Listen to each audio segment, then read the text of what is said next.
When I caught my arrogant nephew-in-law serving rotting seafood and mocking me as an obsolete fool, he thought my age made me helpless. He was wrong. I didn't rage. I outsmarted him. I'm Julian Vance, a 70-year-old chef from Charleston, South Carolina. Before I tell you how I destroyed his career, please subscribe. Tell me in the comments, where are you listening from, and what would you do in my shoes? Charleston in July smells of salt water, damp oak moss, and sweet jasmine floating through the humid night air. For 42 years, that scent was my clock. Every morning at 5, before the horse-drawn carriage tours started rattling over the cobblestones on Broad Street, I would walk through the rear door of Vance Fine Dining, tie a crisp linen apron around my waist, and ignite the burners. To me, a kitchen was never just a workplace. It was a cathedral, a realm governed by heat, precision, and an unyielding respect for the craft. In a world full of cheap shortcuts and fast profits, my kitchen stood as a bastion of tradition. When the culinary inspectors awarded us our Michelin star 15 years ago, the lead reviewer wrote a single line that I kept framed in my heart. Julian Vance cooks with the soul of a master who refuses to compromise. I poured every decade of my life into that building. My youth, my health, my knees, and my sweat. My late wife, Eleanor, used to joke that I loved the copper pans more than our mahogany dining room set, and she wasn't entirely wrong. But when age finally began to stiffen my fingers and make my joints ache after 16-hour shifts, I knew it was time to step back from the line. I didn't want to be the tragic old figure staggering around the pass, clinging to past glory, while the world moved on. I wanted to hand the torch over with dignity. My niece, Sarah, was the closest thing Eleanor and I ever had to a daughter. Sweet-natured, hard-working, and fiercely loyal. She had grown up sitting on flour sacks in my dry pantry, watching me turn simple low-country ingredients into art. When I announced my retirement 6 months ago, passing management of Vance to her felt right. The mistake wasn't Sarah. The mistake was the man attached to her ring finger. Her husband, Marcus. Marcus was 30 years younger than me, but he carried himself with the bloated self-assurance of a man who believed he had invented fine dining. He came down from New York, with slicked-back hair, custom suits that looked out of place in our historic dining room, and an insatiable hunger for money that far eclipsed any respect for food. At first, I forced myself to be open-minded. Times change. A modern restaurant needs digital marketing and sharp financial management. Let the young man handle the books. Julian, I told myself as I tended to the fig trees in my backyard garden. You spent 4 decades at the stove. Enjoy the quiet. But a kitchen speaks to you, even when you aren't standing in front of the range. The subtle warning signs began within 2 months of Marcus taking over daily operations. It started with small details that a casual diner might miss. But to a master, they felt like scratches across fine crystal. The butter served with our house-made sourdough lacked the deep, nutty richness of the small dairy farm in Vermont we had partnered with for 20 years. Marcus had quietly canceled the account and replaced it with commercial block butter from a discount distributor. Then came the exodus of my team. Thomas, my head sommelier who could pair a vintage Pinot Noir with a pan-seared duck breast blindfolded, resigned after Marcus publicly berated him for refusing to upsell cheap, marked-up table wines. 2 of my senior line cooks, men who had bled for me for over a decade, walked out 3 weeks later. When I gently confronted Marcus over coffee in the courtyard, he waved his hand dismissively, his heavy gold wristwatch catching the morning sun. Julian, with all due respect, your methods belong to the 90s, he said, taking a sip of his drink without looking me in the eye. Fine dining today isn't about romanticizing local fishermen. It's about margins, yield per square foot. We were bleeding money on your artistic integrity. I'm streamlining the operation. I felt a cold lump form in my throat. Streamlining. That was the corporate euphemism for stripping the soul out of my life's work. Yet for Sarah's sake, I held my tongue. I urged myself to trust the process, praying that Marcus's grand financial strategy would at least preserve the integrity of our name. I was dead wrong. The breaking point arrived on a muggy Tuesday night at 1:00 a.m. I couldn't sleep. The air in my townhouse felt stifling, heavy with an uncharacteristic anxiety that had been gnawing at my chest for weeks. Rumors had reached me through local culinary circles that several regular patrons had complained about stomach distress after dining at Vance. One longtime guest, a federal judge who had celebrated every anniversary at Table 7, privately mentioned that his sea base tasted suspiciously masked by heavy garlic sauce. I put on my coat, grabbed the keys to the building, and drove down to the historic district. The alley behind the restaurant was pitch black, saved only for the low hum of the exterior refrigeration compressors. I unlocked the side door with my master key, my soles making no sound against the polished concrete. The dining room was silent, the white tablecloths glowing like ghosts under the moonlight streaming through the tall sash windows. I walked toward the kitchen. The air inside smelled wrong. It didn't carry the comforting aroma of rich veal stock, roasted bones, or fresh thyme that had permeated those walls for half a century. Instead, there was a faint, sour metallic stench hanging in the air. I stepped quietly toward the large, stainless steel walk-in freezer at the back of the prep area. The heavy metal door wasn't fully sealed. A thin sliver of pale, fluorescent light spilled out onto the tile floor. As I drew closer, I heard muffled voices coming from inside, deadened by the insulated walls. I pressed myself against the stainless steel casing and peeked through the small glass observation window. Inside stood Marcus, dressed in a designer leather jacket, standing over a wooden pallet loaded with styrofoam crates. Next to him was a young, terrified prep cook, holding a razor blade and a roll of blank adhesive labels. "Just scrape off the old shipment date and slap the new ones on top," Marcus snapped, his voice sharp and irritable. "Nobody looks at the bottom of the crates. Chef Marcus, these scallops are 4 days past expiration." The young cook stammered, holding a container of graying seafood. "They smell like ammonia. If we serve these in the 6-course tasting menu tomorrow night, if you open your mouth, you're fired on the spot, and I'll make sure you never work in this state again." Marcus cut him off viciously. He grabbed the boy by the collar of his chef coat, his face twisting into something ugly. "Do you think I give a damn about a bunch of rich tourists getting a mild stomachache? I'm pocketing $5,000 a week in cash by swapping out Julian's overpriced local vendors for liquidation stock. That old fool is 70 years old. His taste buds are shot. He's a senile fossil sitting on a gold mine, completely oblivious. As long as he stays in his rocking chair, I'm going to milk this place dry, line my pockets, and leave him with the wreckage." The young cook cowered, terrified into submission, and began dousing the spoiled scallops in lemon juice and salt to mask the decay. Standing in the dark kitchen, listening to the man who married my niece call me a senile fossil while poisoning my guests and destroying 40 years of my life, something inside me shifted. A younger man might have thrown open that heavy door, swung a fist, or screamed until his lungs burned. A weaker man might have broken down in tears over the utter cruelty of the betrayal. I did neither. My heart rate didn't even spike. Decades of working under brutal pressure, managing 40 orders during a chaotic Saturday night rush, handling kitchen fires, maintaining absolute perfection under the eyes of unforgiving critics had trained my mind to achieve absolute, freezing clarity. In moments of crisis, when a dish is ruined, you don't scream at the plate. You toss it in the trash, wipe down the station, and rebuild. Marcus thought my age made me weak. He mistook my polite demeanor for senility. He saw a 70-year-old retired chef as an easy mark, a relic of the past who didn't understand modern corporate cutthroat tactics. He forgot one crucial detail. I wasn't just the retired chef of Vance Fine Dining. I was the sole owner of the historic building he was standing in, holding the master commercial lease in my steel safe at home. I stepped back into the shadows as the walk-in door creaked open. I watched Marcus walk out, wiping his hands with a cloth, utterly convinced he was the master of his universe. I waited until I heard the heavy rear door click shut and his sports car speed away into the night. Then I walked into the light of the prep kitchen. I looked at my reflection in the polished steel counters. My hair was silver, my posture straight, my eyes completely cold. "Marcus," I murmured to the empty room, a faint smile touching my lips. "Welcome to my kitchen. Let me show you how a master cooks." Chapter 2. The Misplaced Trust.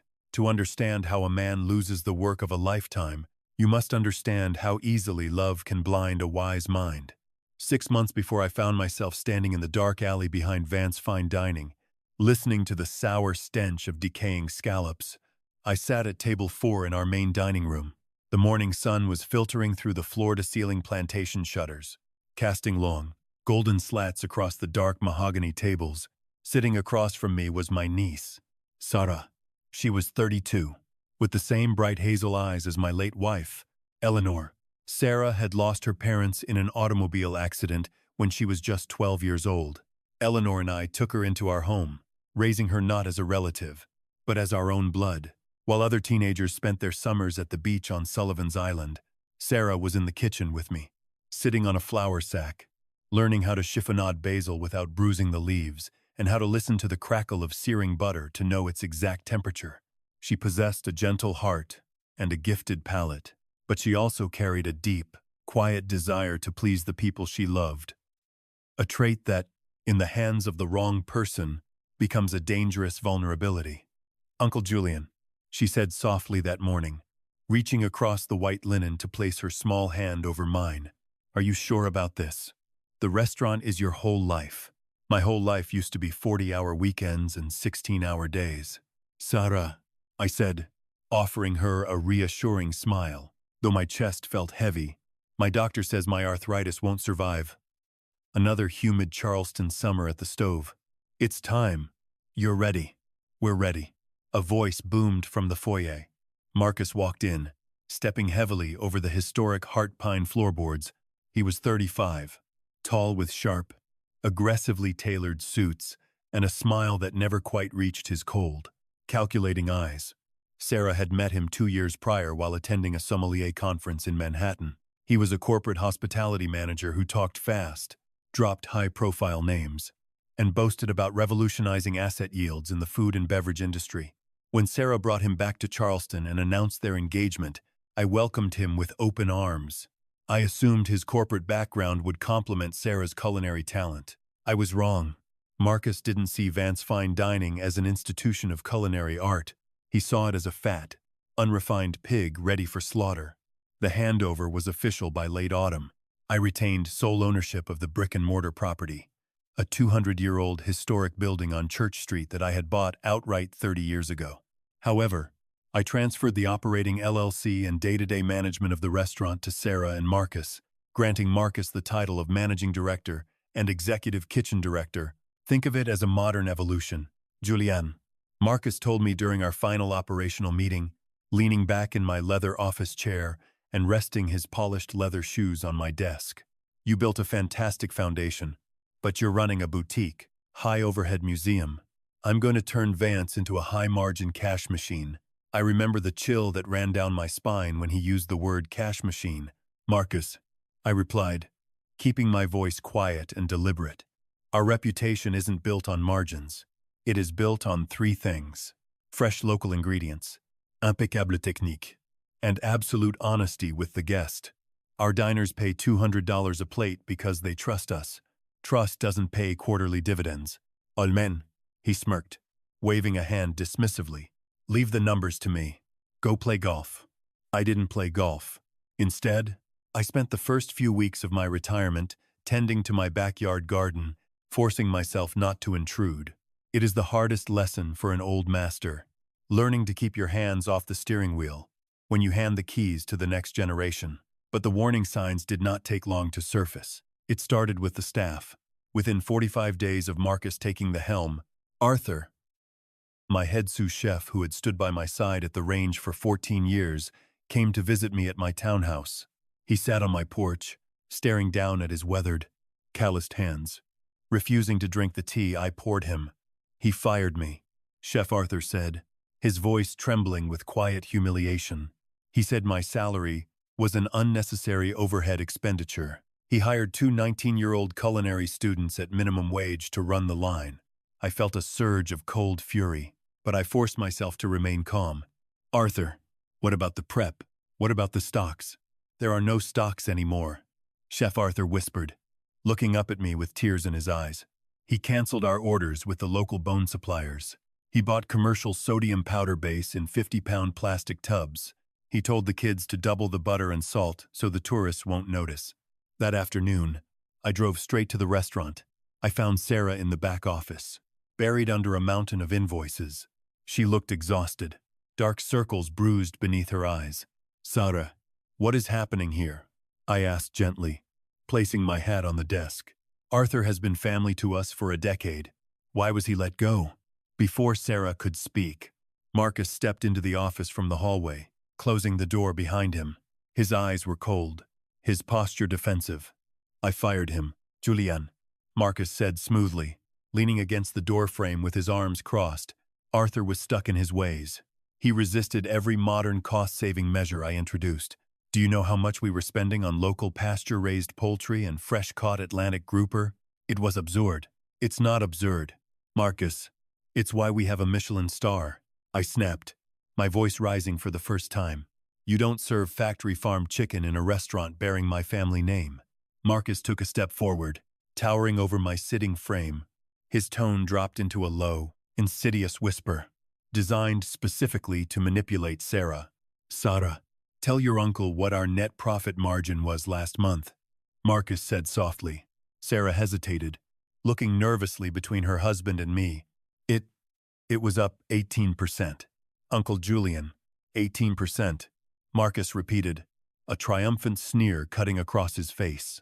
"While you were romanticizing local farmers, Julian, you were leaving hundreds of thousands of dollars on the table. I'm securing your niece's financial future. I'm building equity. You should be thanking me, not interrogating me in my own office." I looked at Sarah, waiting for her to stand up, waiting for her to defend the standards we had built together.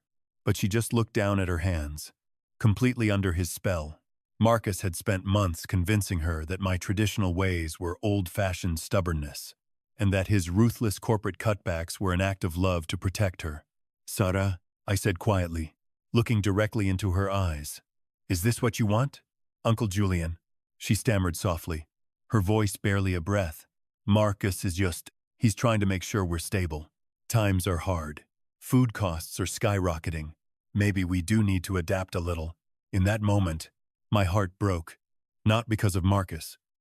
A parasite is simply doing what a parasite does. My heart broke because I realized my sweet niece was being systematically gaslit and isolated by a man who was using her trust as a shield to gut my legacy. I stood up, adjusted my coat, and looked Marcus dead in the eye. "You are playing a dangerous game, young man," I said softly. "A reputation takes 40 years to build, and 40 seconds to destroy." Marcus chuckled, a dry, arrogant sound that echoed off the office walls. "Don't worry about my restaurant, all men. You just make sure you cash your rent checks on the 1st of the month." Over the next 3 months, the slow decay accelerated into a landslide. The online reviews began to turn sour. Longtime patrons posted photos of tepid, oversalted risotto, and stringy, low-grade steaks. The vibrant, joyful atmosphere of my kitchen was replaced by a tense, miserable silence, as underpaid line cooks struggled to keep up with Marcus's chaotic, corner-cutting demands. Yet I stayed away. I prayed that the market feedback would force Marcus to course-correct. I prayed that Sarah would wake up from her trance. Then came the phone call that shattered my restraint. It was a rainy Tuesday afternoon. The phone on my kitchen counter rang, displaying the name of Senior Federal Judge Arthur Harrison, a man who had sat at Table 7 every single Friday night for 25 years. "Julian," Judge Harrison's heavy, solemn voice echoed through the speaker.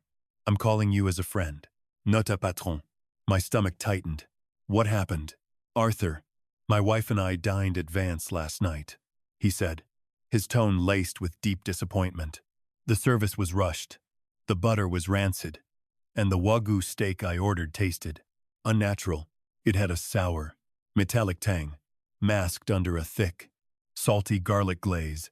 2 hours after we returned home, both my wife and I were violently ill. A cold sweat broke out across the back of my neck. "Arthur, I am so terribly sorry," I whispered, my hand gripping the phone so hard my knuckles turned white. "I know you're retired, Julian," the judge continued gently, "and I know how much you love Sarah. But whatever that young man is doing in your kitchen, it is going to destroy you. People are going to get severely hurt. After hanging up the phone, I stood in my quiet kitchen for a long time. The ticking of the grandfather clock in the hall sounded like a countdown. The time for polite warnings was over. The time for hoping Marcus would change was gone. I walked upstairs to my study, unlocked the heavy iron safe in the closet, and pulled out 2 documents. The first was my master key to the restaurant's rear entrance. The second was the original, legal copy of the master commercial lease agreement for 142 Church Street. I slipped the key into my pocket, sat down at my desk, and waited for midnight to fall over Charleston. Chapter 3. Unmasking the Snake. The kitchen of Vance Fine Dining had always been a sanctuary of sterile, gleaming beauty after hours. In the quiet hours past midnight, the polished stainless steel counters usually reflected the soft, crimson glow of the exit signs, and the air held the clean, comforting scent of lavender soap and freshly scrubbed tile. Tonight, as I stepped fully into the room, it felt like entering a tomb.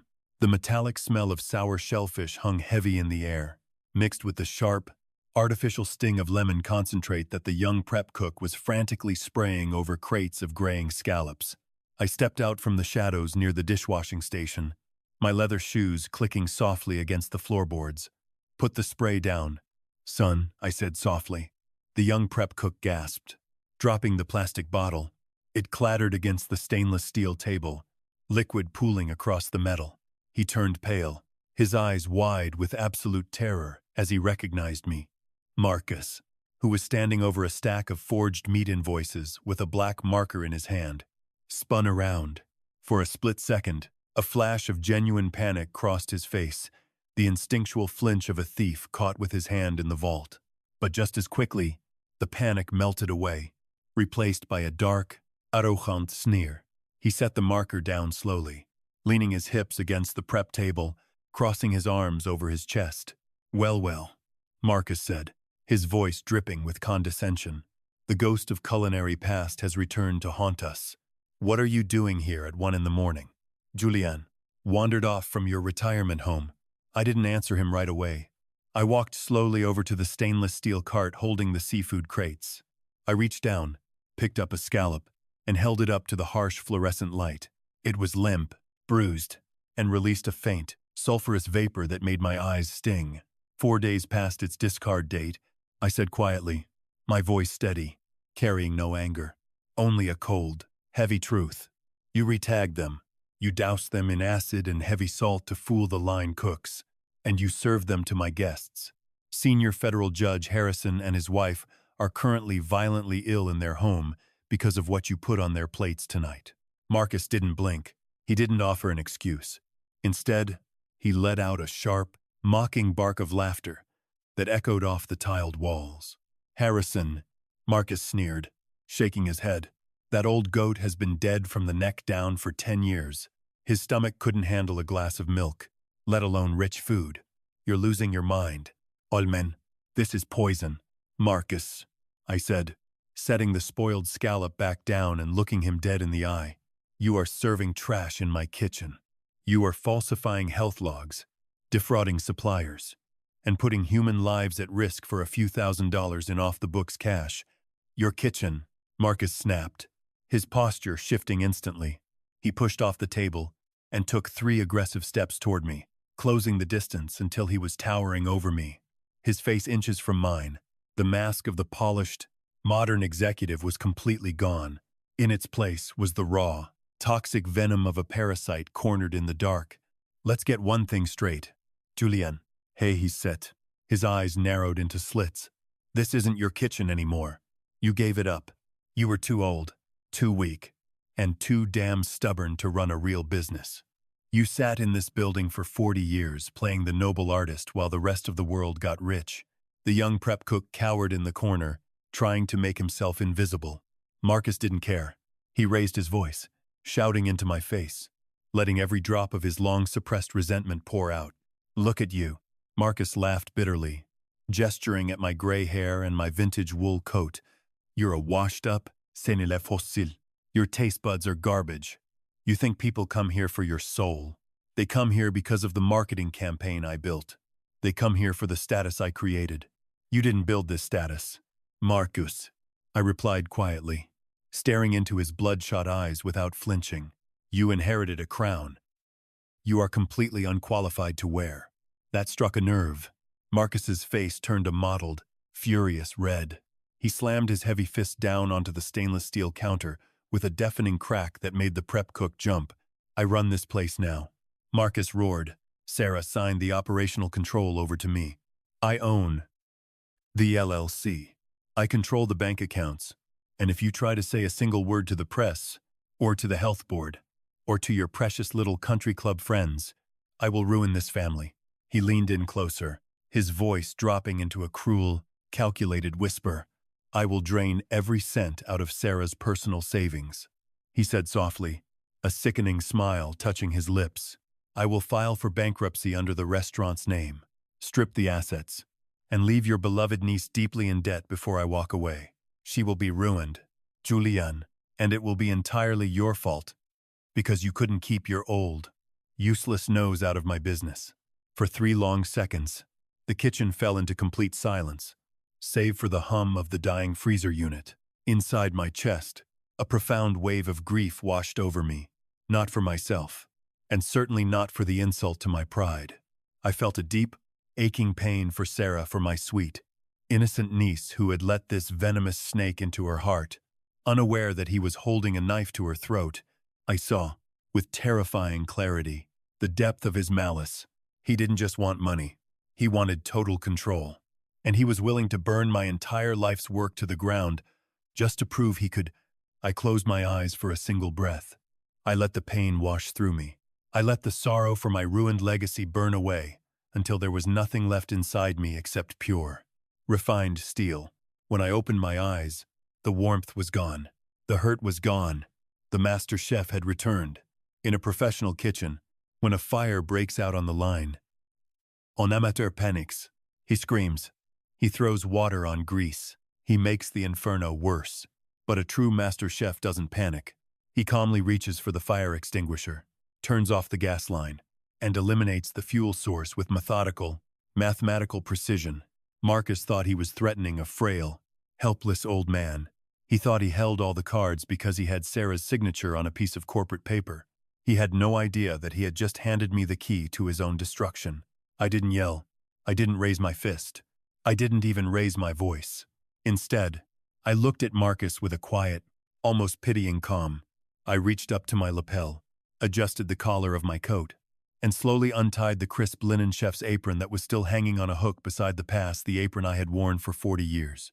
I folded it neatly, smoothing out the wrinkles with the palm of my hand, and placed it gently on the clean metal counter between us. You speak about business, Marcus, I said softly, my voice as smooth as silk. Yet you forget the most basic law of commerce. A structure built on rotten foundations will always collapse under its own weight. Marcus frowned, caught off guard by my sudden composure. The sneer on his face faltered for a fraction of a second. What the hell are you talking about? I looked around the room one last time, at the copper pots hanging from the ceiling, at the gleaming range, and finally at the small framed Michelin plaque resting near the office door. Then I looked back at Marcus, and a slow, faint, incredibly gentle smile touched my lips. You're absolutely right, Marcus, I murmured softly. This kitchen is yours now. Every dish, every decision, every single consequence. I turned on my heel and began walking toward the rear exit. Where do you think you're going? Marcus called out behind me, his voice carrying a sudden edge of uncertainty.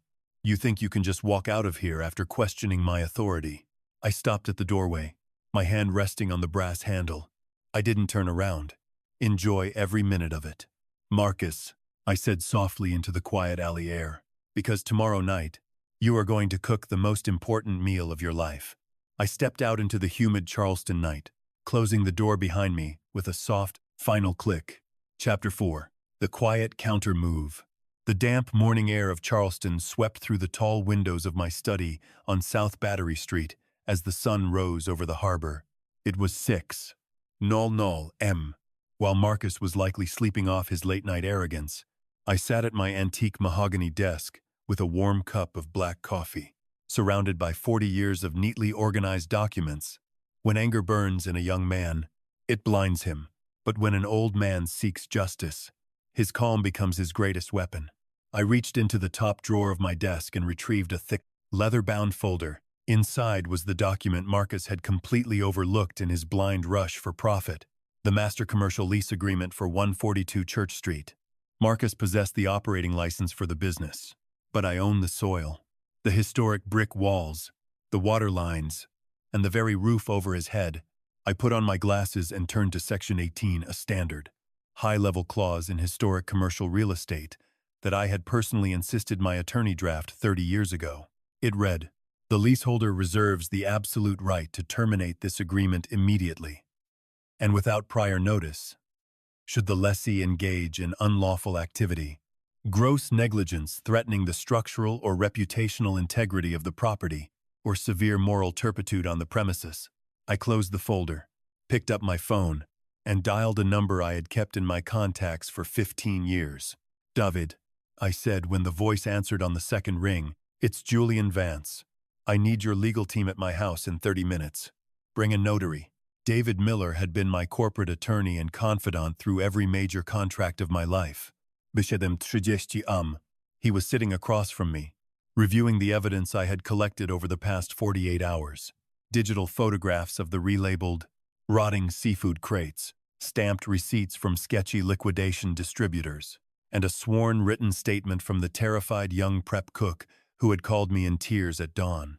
Desperate to confess his role before the law caught up with him, David set down his pen and leaned back, his expression grave. "Julian, this isn't just a lease violation. This is criminal food fraud and reckless endangerment. If DHEC, the Department of Health and Environmental Control, gets wind of this, they won't just issue a fine. They will shut the doors." "I know," I said softly, staring into the dark surface of my coffee, "and that is precisely what must happen." "What about Sarah?" David asked gently, his eyes filled with sympathy. "If the restaurant collapses, her name is on that operating license. She could face civil liability." My heart ached at the mention of my niece, but my resolve remained unbroken. "Sarah is trapped in a burning house, David," I replied, my voice steady. "She doesn't see the flames because the man she loves is holding a curtain over her eyes. Sometimes, you have to let the structure burn down, so the person inside is forced to run out to safety. I will protect her financially from the ashes, but Marcus must face the full impact of the collapse." By noon, my plan was fully set in motion. I didn't call the police, and I didn't make a scene on social media.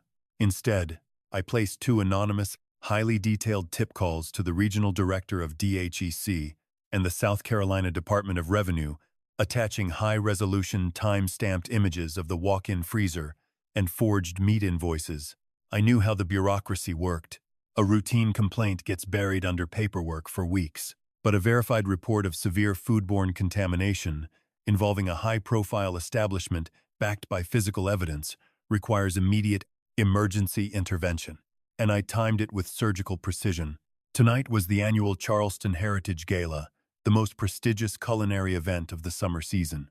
The mayor, city council members, federal judges, and the lead dining critics from every major East Coast publication had reserved the entire main dining room at Vance Fine Dining. Marcus had spent weeks bragging on local television about how he would personally host the city's elite, charging $300 per plate for a custom 7-course tasting menu. He believed tonight would be his crowning achievement, the night he permanently erased my name and established himself as the king of Charleston hospitality. He had no idea he was walking into a trap of his own, making at 7:00 p.m. I put on my best charcoal suit, straightened my silk tie, and walked down Church Street. The evening air was thick with heat, but a cool breeze blew off the river. I did not enter through the front door. Instead, I took a seat on the outdoor terrace of the historic hotel directly across the street. From my elevated table, shielded behind a wrought iron railing and a lush hibiscus plant, I had a perfect, unimpeded view of the glowing entrance of Vance Fine Dining. The scene below was breathtakingly opulent. Valet attendants in crisp white shirts were parking luxury sedans. Wealthy patrons in evening gowns and tailored tuxedos were laughing as they walked under the green canvas awning. Through the large front windows, I could see the dining room buzzing with activity, champagne glasses sparkling under the crystal chandeliers. And there, standing near the front host station, was Marcus. He was dressed in a pristine, double-breasted tuxedo, holding a glass of vintage champagne, gliding from table to table with insufferable arrogance. He shook hands with the mayor, patted prominent developers on the back, and gestured grandly toward the kitchen. Taking full credit for every plate brought out by the overworked servers, I took a slow sip of my iced tea, watching him through the crowd. Enjoy the applause. Marcus, I thought silently, watching his bright, phony smile. Enjoy the toast, because the bill for your arrogance has just been delivered at 7:45 p.m., precisely as the second course, the pan-seared scallops with truffle foam, was being cleared from the kitchen pass. Two black SUVs pulled up to the curb directly in front of the valet station. Four officials in dark blue jackets bearing the bold gold lettering of the South Carolina DEC Health Inspection Division stepped out of the vehicles. Accompanying them were two uniformed Charleston City police officers and an agent from the State Revenue Enforcement Bureau. The valet attendant froze. The host at the front door turned pale. The lead health inspector, a stern, sharp-eyed woman holding a digital tablet and an emergency inspection warrant, pushed open the heavy oak doors and stepped into the main dining room. From across the street, I watched the music stop. I watched the laughter die down. And most of all, I watched Marcus's face turn as white as a bedsheet as the lead inspector walked straight past the dining tables, ignored his stammering attempt at a greeting, and marched directly into the kitchen. The quiet countermove had begun. Chapter 5. The Night of Reckoning. The silence that fell over the dining room of Vance Fine Dining was instant, heavy, and absolute. Through the grand sash windows, I watched the horror unfold from my seat across the street. The elegant murmur of small talk and the clinking of crystal stemware vanished, replaced by the sharp, authoritative click of the health inspector's boots on the historic heart pine floors. Marcus stood frozen near table 4, his champagne glass hovering midair, his mouth half open, in a frozen smile of complete disbelief. "May I help you?" Marcus finally blurted out, stepping into the lead inspector's path, his voice cracking slightly as he tried to project an air of calm authority. "We are currently hosting a private event for the mayor and the city council. If this is a routine check, you'll need to schedule an appointment with my administrative office." "This is not a routine check, Mr. Miller," the lead inspector interrupted, her voice ringing clearly across the quiet dining room. She pulled a laminated badge and a signed administrative warrant from her jacket pocket. "We have received a verified, high-level emergency report regarding severe food safety violations, fraudulent relabeling of hazardous seafood, and unsafe cold storage practices. Stand aside." Before Marcus could utter another word, the two uniformed police officers stepped forward, placing themselves between Marcus and the kitchen door. The four inspectors pushed through the double-swinging doors, leaving the dining room in a state of stunned paralysis. Panic spread through the tables like wildfire. The mayor, sitting at table 1 with his wife, set his fork down, wiped his mouth with a napkin, and stood up immediately. Beside him, several prominent city figures began whispering frantically.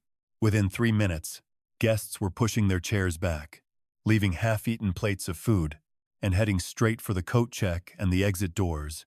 "Please, everyone, please remain seated," Marcus shouted, waving his hands in a desperate attempt to contain the disaster. "It's a mistake. A frivolous complaint from a disgruntled ex-employee. Everything is completely under control." Nobody listened. The dining room emptied in a chaotic wave of rustling silk dresses and muted outrage. 10 minutes later, the double kitchen doors burst open again. The lead inspector walked out, holding a clipboard with several bright red violation sheets attached to it. Behind her, 2 junior inspectors emerged carrying silver trays loaded with evidence bags containing the slimy, relabeled seafood crates, tubs of expired sodium powder, and stacks of altered purchasing ledgers. "Mr. Miller," the inspector announced in a cold, loud voice that echoed off the empty tables, "your walk-in refrigeration units are operating at unsafe temperatures. We have found multiple pounds of decayed shellfish intended for immediate consumption, forged state health tags, and critical cross-contamination hazards throughout your prep line. She reached into her folder, pulled out a thick, fluorescent orange poster, and slapped it directly onto the historic glass front door of the restaurant in bold, black block letters. It read, "Emergency Order of Closure. This establishment is sealed by order of the State Health Authority. Unauthorized entry is a criminal offense. You can't do this." Marcus screamed, his face twisting into a mask of rage. He lunged forward, grabbing the inspector's arm. "Do you know who I am? Do you know how much money I've invested in this place?" The police officer grabbed Marcus by the collar, shoving him backward onto a velvet dining chair. "Keep your hands off the official, sir, or you're going to jail tonight." It was at that exact moment that Sarah ran out from the back office, her face red from crying, holding a stack of financial reports. She looked at the orange seal on the door, then at the police officers, and finally at her husband, who was panting, disheveled, and screaming obscenities at the state agents. "Marcus, what did you do?" Sarah whispered, her voice trembling as tears streamed down her cheeks. "What did you put in the food?" Marcus spun around, turning his explosive fury entirely onto my niece. "Shut up, Sarah," he roared, pointing a finger viciously at her face. "You useless little idiot. You were supposed to handle the back-end paperwork. This is your fault. You and your senile uncle ruined me. You brought this trash onto my reputation." Sarah flinched as if she had been hit, taking a step back, her hand covering her mouth as the full, ugly reality of the man she had married finally hit her. The gaslighting, the lies, the slick promises, it all evaporated, leaving behind a pathetic, abusive coward. From across the street, I set my teacup down. I stood up, buttoned my jacket, and walked across Church Street, stepping over the threshold of my building, into the wreckage. The room fell quiet as I stepped inside. The police officers recognized me immediately and nodded respectfully. Sarah looked at me with eyes full of overwhelming shame and pain, dropping to her knees by the host stand. Marcus turned around, his eyes wild, his hair unkempt, his tuxedo jacket torn at the shoulder. "You," Marcus whispered, his voice shaking with pure, unadulterated hatred. "You did this. You called them. You destroyed your own family's business." I walked past the abandoned tables, stopping 3 feet from him. I didn't look angry. I didn't look triumphant. I looked at him with the quiet, devastating detachment of a judge reading a verdict. "No, Marcus," I said softly, my voice cutting through the silent room like a blade. "I didn't destroy this business. You did the day you decided to sell rot and call it luxury. You thought you were smarter than 40 years of hard work. You thought you could poison my guests, abuse my niece, and spit on my name without paying the price. I'll sue you," Marcus yelled, stepping toward me, his chest heaving. "I have an operational lease. I'll take everything you own." I reached into my inner jacket pocket and pulled out a thick manila envelope sealed with a red wax stamp. I held it out to him. "You don't have a lease anymore, Marcus," I said softly. He snatched the envelope, tearing it open with trembling hands. As his eyes scanned the legal document inside, the remaining color drained entirely from his skin. "Under Clause 18 of your master lease agreement," I continued, every word spoken with absolute precision, "your commercial tenancy is terminated immediately for gross negligence, criminal violation of public health codes, and irreparable damage to the property's reputation." I stepped closer to him, lowering my voice, so only he could hear me. "You have 30 minutes to collect your personal belongings," I whispered. "If you are still on my property at 9 p.m., you will be arrested for criminal trespass. Welcome to the end of your career." Marcus, Chapter 6, The Final Lease Clause. By 8:30 a.m. the following morning, the humid South Carolina air was heavy, with the promise of a summer thunderstorm. The news of the emergency closure had swept through Charleston's tight-knit culinary community like a tidal wave. Local news vans were parked along Church Street, their satellite dishes raised, camera crews jockeying for position on the narrow sidewalk outside Vance Fine Dining. The bright orange DHEC closure notice on the front glass door burned under the harsh glare of broadcast lighting. Inside the quiet restaurant, The smell of sour shellfish had been cleared away, replaced by the sharp scent of bleach. As a professional hazmat cleaning crew went to work, I stood near the front host station, wearing my classic Navy suit, surrounded by my legal team and 2 private security guards. Sitting on the leather sofa in the foyer was Sarah. Her eyes were red and swollen, but her posture had changed. The haze of confusion that had clouded her face for months was gone, replaced by a quiet, heartbreaking clarity. A heavy wooden door slammed in the alley out back, followed by rapid, furious footsteps echoing down the corridor. Marcus burst into the dining room. He looked completely unraveled. He hadn't slept. His eyes were bloodshot, his designer shirt wrinkled, and his expensive hair uncombed. In his right hand, he clutched a leather briefcase. In his left, a stack of court papers. "This is an illegal lockout," Marcus roared, pointing a trembling finger at me. "You can't do this. Julian, I filed an emergency injunction with the county court. My lawyers are on their way right now." David Miller, my attorney, stepped forward, calmly holding up a stamped manila folder. "Save your voice, Mr. Miller," David said in a flat, clinical tone.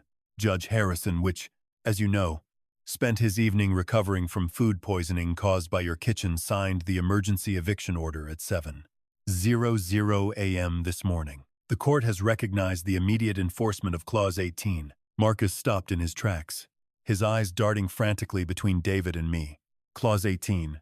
That's a boilerplate commercial clause. It doesn't give you the right to seize my business assets. It gives me the right to protect my property from a criminal nuisance," I said, stepping forward. My voice was calm, measured, and completely devoid of warmth. "And as of 9 o'clock this morning, you are officially evicted." I turned to the lead security guard and gave a subtle nod. The guard stepped between Marcus and the interior hallway leading to the offices. "You can't keep me out of my office," Marcus screamed, his voice cracking with hysteria. "My personal files are in there. My laptop, my ledger. Your business ledgers have already been subpoenaed by the State Department of Revenue," David replied smoothly. "And your laptop is currently being reviewed by forensic accountants investigating $50,000 in unaccounted cash withdrawals from the restaurant's operational accounts over the last 90 days. Marcus froze. He looked at Sarah, a desperate, sickening attempt at weakness washing over his face. "Sarah, baby, talk to him." Marcus stammered, stepping toward her with his hands outstretched. "Tell him he's ruining our future. We're a team." "Sarah, he's turning you against me." Sarah stood up slowly. She didn't cry. She didn't shrink away. She walked right up to him, looked him dead in the eyes, and reached down to pull off the diamond engagement ring from her finger. She dropped it into his palm. "You didn't care about our future, Marcus," Sarah said, her voice shaking with a quiet, profound anger. "You cared about money. You cared about your ego. And you used my name to poison the people my uncle spent 40 years serving. Don't you ever call me baby again." She turned her back on him and walked toward the kitchen. Marcus stood there, holding the ring, his face turning a deep, dangerous purple. All the slick corporate charm, the arrogance, the greed. It had all collapsed into the pathetic rantings of a defeated thief.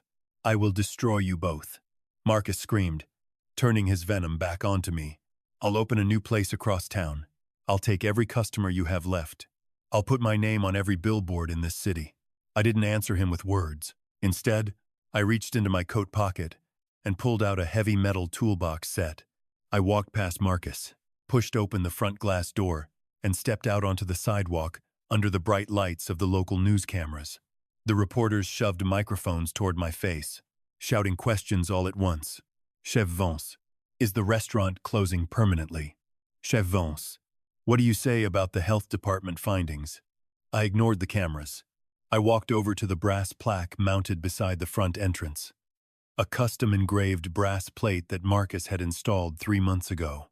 Reading, Chef Marcus Miller, Executive Culinary Director. I took a heavy-duty electric screwdriver from my pocket, fitted the bit, and placed it against the top mounting screw. Whir click. The top screw fell into my palm. Whir click. The bottom screw came loose. I grabbed the brass plaque, walked 3 paces to the heavy metal trash receptacle on the corner of Church Street, and dropped inside. It landed at the bottom with a hollow, metallic clang that carried down the entire block. The reporters went dead silent, cameras flashing frantically. Marcus rushed out through the front doors, watching the plaque fall into the trash. "You old bastard," he yelled, his hands balling into fists. "Marcus," I said, turning to face him, speaking clearly enough for every microphone to catch every word. "You wanted to build a legacy on shortcuts and lies, but in a real kitchen, as in life, heat exposes everything that is fake. You are finished in this city. You are finished in this industry." 2 city police cruisers pulled up to the curb, their red and blue lights flashing against the humid morning fog. 2 officers stepped out, holding a warrant for Marcus's arrest on charges of grand larceny, commercial fraude, and reckless endangerment. As the handcuffs clicked around Marcus's wrists, he looked back at me one last time, his mouth open in terror, as he was escorted into the back of the patrol car. I stood on the historic cobblestones of Church Street, straightened my jacket, and looked up at the sky as the rain finally began to fall, washing the dust off the old brick building. Chapter 7. Legacy Restored. 3 months after the flashing blue lights faded from Church Street, a cool autumn breeze swept through Charleston, carrying the crisp, clean scent of salt water and oak leaves. The storm had passed. In the quiet privacy of my study, the final financial and legal reports sat bound in neat leather folders. The forensic accounting firm had uncovered a trail of deceit, far deeper than even I had anticipated. Marcus had not merely skimmed cash from the kitchen and fed hazardous food to our guests. He had systematically embezzled over $150,000 from Sarah's personal inheritance, funneling the funds into offshore accounts to cover mounting debts from high-stakes online gambling. Faced with a mountain of irrefutable evidence, grand larceny, wire fraud, commercial endangement, and tax evasion, Marcus took a plea deal. He was sentenced to 8 years in a state correctional facility, his name permanently blacklisted from the National Restaurant Association, his bank accounts seized, and his luxury assets liquidated to pay restitution. Sarah sat across from me that morning, holding a cup of chamomile tea. The divorce decree was final. Her hands were bare, but her spirit had finally begun to heal. "I failed you, Uncle Julian," she said, her voice small and tight with a guilt she had carried for months. "You let him blind me. I let him hurt you, hurt the restaurant, hurt everything you built." I stood up, walked around my mahogany desk, and pulled a chair up next to hers. I took her hands in mine hands, that were calloused from years of cooking, hands that shared my blood. "Sarah," I said gently, looking into her hazel eyes, "when a young person falls for a predator, it is not a flaw of character. It is an excess of trust. You believed in him because you are a person capable of love. He took advantage of that goodness. The fault was never yours. The mistake is behind us. Now we cook." A faint, genuine smile broke across her face for the first time in a year, and a single tear slipped down her cheek. Rebuilding a destroyed reputation is far harder than building one from scratch. A single lie takes a moment to tell, but truth requires daily, painstaking proof. We started from the foundation.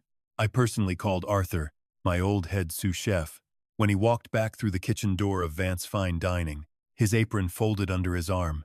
There were no speeches. He looked at the gleaming stainless steel counters, looked at me, and simply said, "Where do we start, chef?" "We start with the stock," I replied. We brought back our original suppliers, the small dairy farm in Vermont, the local low-country fishermen who brought their catch straight from the boats at Sullivan's Island, and the organic vegetable growers from John's Island. We paid them in full, restored their contracts, and invited them to sit at table 1 as our first guests. For 2 months, the kitchen burned late into the night. I didn't stay in my office. I put my crisp linen apron back on, stood at the pass, and worked 16-hour shifts alongside Sarah and Arthur. I taught the young line cooks not just how to sear a scallop or reduce a demi-glace, but why we do it. The history, the respect, the sacred trust between a chef and the person sitting at his table. On a crisp Friday evening in October, Vance Fine Dining officially reopened its doors. There were no flashy PR campaigns, No digital marketing gimmicks. And no loud announcements. We simply turned on the warm bronze lanterns outside, unlocked the front door, and let the aroma of slow-roasted veal bones, fresh thyme, and baking sourdough bread drift out onto Church Street. By 6:30 p.m., the line of guests stretched around the corner. Senior Federal Judge Harrison was the first person through the door. He walked straight up to me, took my hand in a tight, firm grip, and smiled. "Table 7. Julian, Table 7 is waiting for you." "Arthur," I said, bowing my head with deep gratitude. That night, the dining room hummed with a life it had missed for far too long. The crystal chandeliers glowed, the stemware clinked, and the sound of laughter echoed off the historic heart pine floors. Through the small glass window of the kitchen door, I watched Sarah standing at the pass. She was calm, confident, and completely in command of the line, calling out orders with precision, inspecting every plate before it left the kitchen. She wasn't just a manager anymore. She was a master in her own right. I stepped out through the rear exit into the quiet alleyway, pulling the cool night air deep into my lungs. 42 years ago, when I first stepped into a commercial kitchen as a 19-year-old boy, an old French chef told me something I never forgot. He said, "Julian, a kitchen will test everything you are. It will burn your hands, break your heart, and test your honor. A weak man tries to outsmart the fire. A strong man lets the fire refine him." Marcus thought my 70 years on this earth made me weak, obsolete, and easy to exploit. He believed that youth, speed, and ruthless greed would always triumph over patience, tradition, and honor. He learned the hardest lesson of all. Experience is not a weakness. It is an impenetrable fortress. That age carries a quiet, lethal wisdom that young arrogance can never anticipate. I looked up at the stars glittering over the Charleston harbor. My knees ached, my fingers were stiff, and my apron was dusted with flour and stained with red wine. I was 70 years old. My name was restored. My family was safe, and my kitchen was whole once more. I turned the handle, pushed open the door, and walked back inside to finish the night service.